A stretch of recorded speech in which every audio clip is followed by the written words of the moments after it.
Welcome, welcome. I'm seeing a lot of folks come into the room.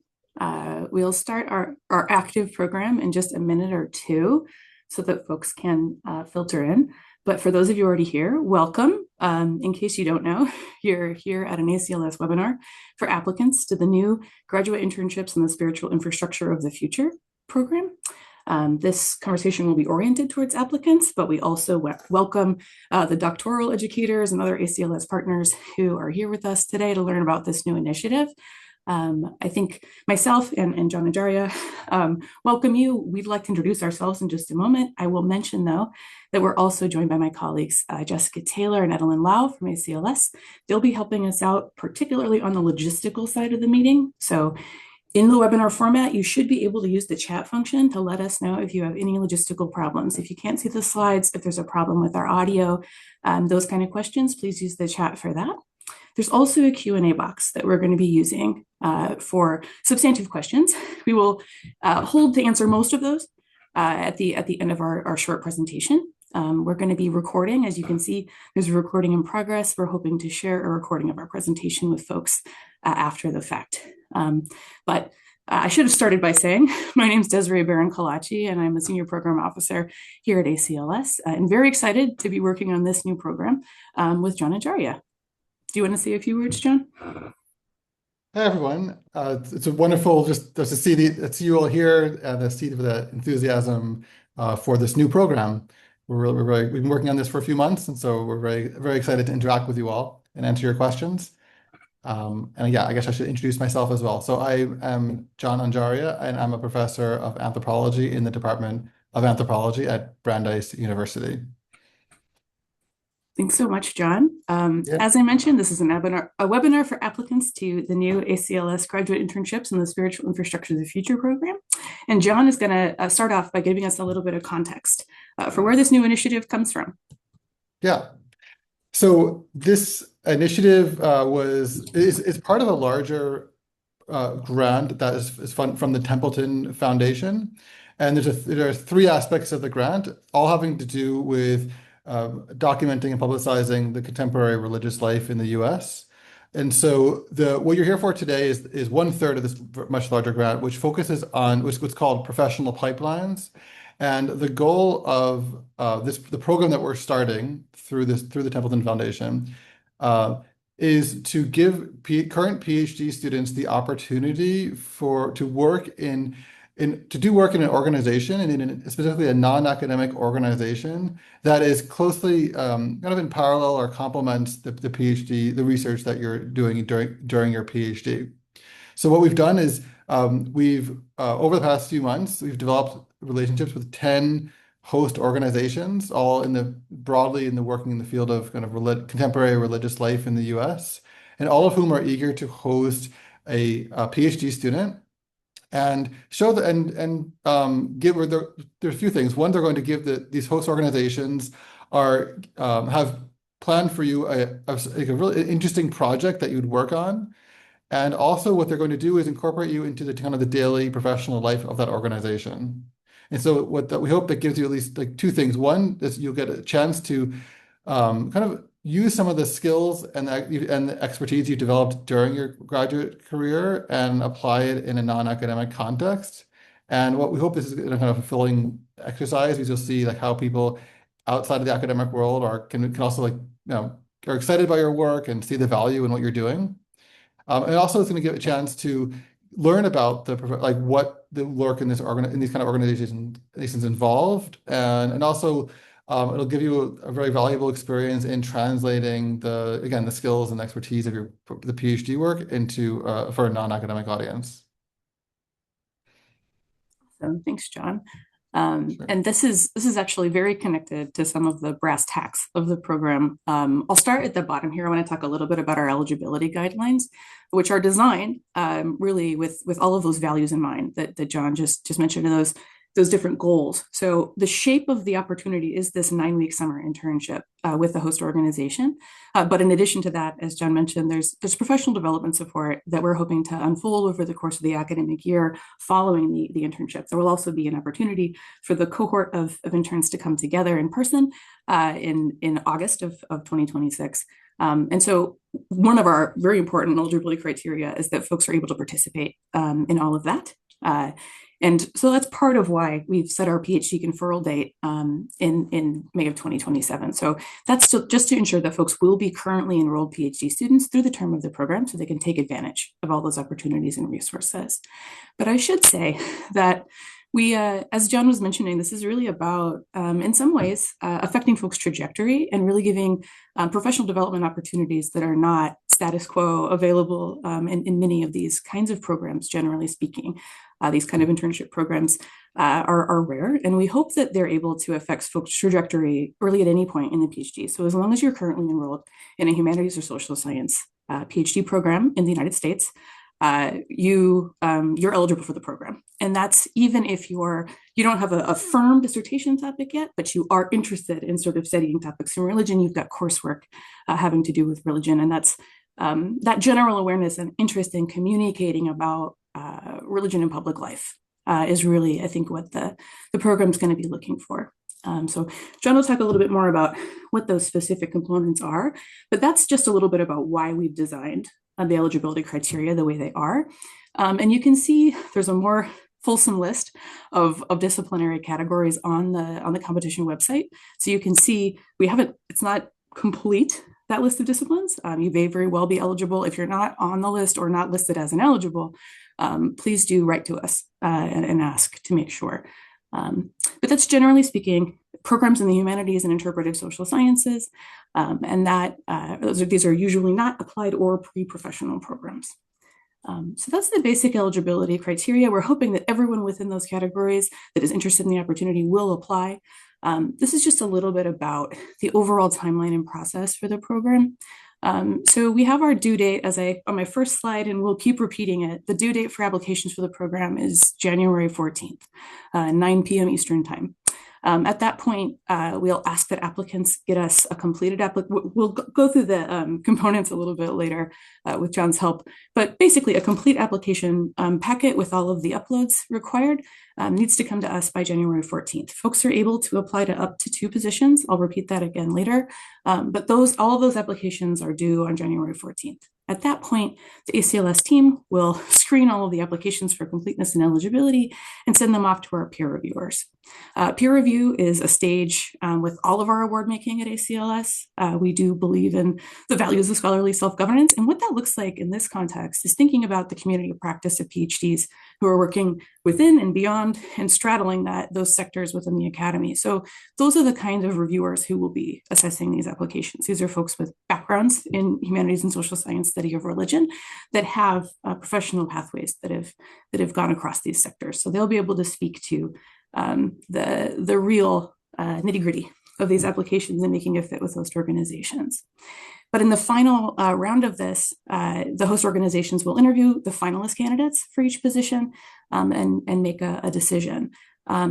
So I mentioned all of these rounds. As I said earlier, applicants can choose up to 2 of the opportunities in the program to apply to, but each of the pools will kind of be assessed separately, right? So each group of applications for a position will be assessed separately, and things will, because we have all of these different folks inputting into the process, things will unfold on a slightly different timeline for each different positions, but all of these processes will be concluded at the latest by early May. So I say all of that because we're generally not able to give you a round by round update as to the status of your application, but we will be able to communicate to everyone by that deadline for sure, because we know we have to set up summer opportunities and only have a few months to do that. So I'm going to kick it back to John to talk a little bit about the components of the application and how to put those together. While you're talking, John, Edelyn, if you could do me a big favor and throw the text of the short answer questions from the applicant form into the chat box, just so folks can get a look at that text. Right. So yeah, thanks, Desiree. I just wanted to reiterate one really important point Desiree made in the previous slides, which is that we're very deliberate in making this open to PhD students at all stages except for the very, very end. So I see in the Q&A there's a question about conferral. So you have to have you're eligible if your expected PhD is after May 2027. But it's also important so that we are open, like if you're in your second, third year, that's totally fine. And I know often people assume that like you can only apply to these kind of things if you're later on in your PhD. And that's not the case for this grant. Like we really sorry, not grant, this program. And the reason is it just goes to the kind of the core of why like we did this because of like we had a particular, like, there's a logic behind this. And the goal for this program is that we want to give PhD students in humanities programs or in social sciences programs that don't typically have very much professional development opportunities and specifically do not have opportunities to get an internship like this where you're working for a non-academic organization. And so we wanted to make sure that people could have that experience at any stage in their PhD. Not just at the end. And so it's totally fine if you're early on in your career. That's to apply for this. And so everything I'm about to say about the review process and the application just it goes back to like the core point of what this program is all about, which is about giving you experience in working and translating your work into into non-academic contexts. So the key components are there's three elements. There's the cover letters, the resume, and the short answer questions. We do ask for later on names of references, but we do not ask for a letter. Do not send a letter. Don't ask someone to send a letter.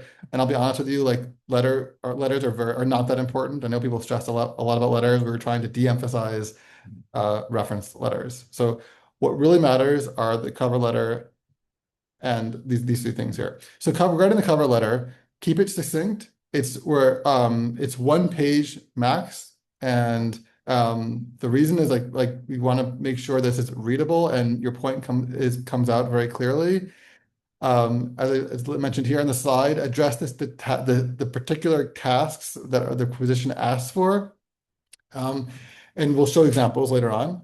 But also, you want to, I mean, for all this, here's just some tips. I mean, make sure you like really do your background research on the organization.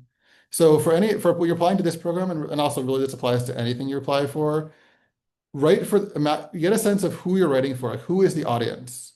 And so in this case, the audience there's the first round, which are people with humanities and social science PhDs who are currently working outside of the academy. And then the final round, your application will be read by people working in that organization. So if you write a cover letter and focus entirely on your research and your teaching, and basically, in other words, if you took a cover letter that you would use for a job application for a tenure track job and made some small tweaks, you will not do well. Like your application will not go past the first round. So the cover letter has to just, again, address the fact that this is not specifically a research grant. It's not a teaching program, but it's to do an internship, and it's specifically to work on a particular project that's being run by that organization. So if you make that point clear, and then again, do the research on that organization and show how your skills and your prior experience, and perhaps also your expertise are relevant, that would really be helpful for you. So, and then for the resume, clearly, it should support the cover letter as we wrote here. But the key thing is it's not a CV. And so if you don't know the difference between a resume and a CV, and I'm sure a lot of you don't, please take a moment after this seminar and Google search that difference. The key difference is that a CV highlights your accomplishments. So what articles you publish and what grants you got. Whereas a resume is about what skills you have and what experience you have using those skills to address a particular problem. So really it's a very different document than a CV. And so it kind of speaks back to what I was saying earlier about the cover letter. You want to highlight how you have the relevant skills and you have the experience using those skills that's relevant, that directly connects to that internship and the project they're asking. And then the short answer questions is also a key. They are short, and then those are those in the. I assume those are put in the Q&A. Yeah, great. And yeah, I guess that kind of speaks for themselves. So we'd be happy to answer more questions about the short answers or anything else related to the cover letter or resume later on in the Q&A. Thanks, John. I put this in the chat, and I'll reiterate it later. But for those of you who are here and might have a conferral date before May of 2027, you are probably eligible for the ACLS Leading Edge Fellowship. So please do go check that out. I wanted to talk a little bit more in detail about what John was just addressing in terms of putting together your application components and navigating the different areas of our website that have really important information for you. So this is our competition webpage. This link is all over the place. If you Google ACLS Graduate Internships in the Spiritual Infrastructure of the Future, this should be your first hit. And at the very top of the page, you'll see there's an apply button. And if you click on that apply button, you will be taken directly to our online application portal, which you will need to do to register your application for the program. However, there's a lot of important information on this page. Right below this, there's a description of the program, a link to this webinar, all of the eligibility criteria we just talked about. But more importantly, further down on the page, you can see our list of hosting organizations for the program this year. So there are 10, so they aren't all here actually, there's 2 below. And at each of these hosting organizations, as John mentioned, they've designed a project that is specifically meant to be achievable over the course of the 9 weeks, and a professional development opportunity for you to translate some of the capacities and information that you have as an advanced studier of the world of religion within these very real work contexts and really concrete deliverables for the organization. So each of these has a lot of information in it. And when you make your application to any of these projects in particular, you are going to want to comb them for details. I have some examples to share very quickly. If you were to click on down here in the lower corner, the project description for Operation Shoestring, Enhancing Networks of Support for Jackson's Youth with Faith Communities, you will see this PDF. Each of the positions has one of these, some really key information just to read here. One of them is the location of the fellowship. So almost all of these positions are in-person fellowships. For these in-person fellowships, we are providing up to $2,000 of relocation funding to help support that. Because it's important, as you'll see from this project in particular, it's important for someone to be on site to accomplish the project. And recognizing that these in-person positions do carry a slightly higher stipend rate for the summer. So on each of these descriptions, you'll see a little bit about the hosting organization and a link to their website. You'll learn here and on their website that Operation Shoestring is primarily a youth and family serving organization in Jackson, Mississippi. They have historical links to the Southern Baptist Church, but also the civil rights movement more broadly. And they work with a number of faith communities to support their work with low-income kids and families in Jackson. So the project description, there'll be information there about what the project actually entails. And in this case, it's adding capacity to the summer camp programming that takes part in place with these faith partners and really directing that work. So this is a really good opportunity for anybody that's interested in youth in general, but also youth in religious contexts and this kind of service delivery. But really, it could be a lot. There are a lot of folks who could plug into this project, I think, and get a lot out of it. And each of these descriptions is also going to have the general information down here with our due date of January 14th, links back to the different parts of the application. So that's one way to approach these position descriptions. And just to reiterate that those in-person positions, both supported with the higher stipend level and those folks will receive relocation funding to support relocating from wherever you might be to Jackson or Philadelphia or wherever these different positions are located. We're going to turn to questions in the Q&A, but before I do that, I just wanted to point you back to our FAQ for the program. This is something that we'll be updating over the course of the next few weeks because it's a brand new program. We've tried to anticipate your questions, but surely you will come up with new ones. And when you do, we will be updating that. Many of them will be questions that come through this shared email address. If you have any question that isn't addressed by the webpage or the FAQ or this webinar recording, if you're hearing it after the fact, please do write to spiritualinfrastructure@acls.org. That is thanks, Edelyn. That is a shared email inbox, and it is the quickest way to get a hold of everyone on the team. But let me just also note the due date is in in mid-January. So please do write to us as soon as you can with any kind of burning questions. We'll